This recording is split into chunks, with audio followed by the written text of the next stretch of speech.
চেৰেকি পাক আৰু এইটো কি কয় শাৰী পাক।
এই যে ঘূৰি আছে আমাৰ হেৰি পাক আছে নহয় চেৰেকি পাক আৰু এইটো কি কয় শাৰী পাক।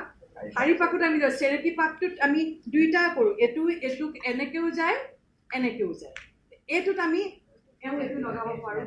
শাৰী পাকটো আগলৈ গুচি যায়, শাস্ত্ৰীয় কাৰণে হাতটো অকণমান হেৰিত থাকে, গতিকে আমি এইখিনিতো আমি দেখিছোঁ, সেই মিলটো আমি দেখুৱাব পাৰোঁ। আগতে কৈছোঁ অলপ ৰিফাইন কৰিবই।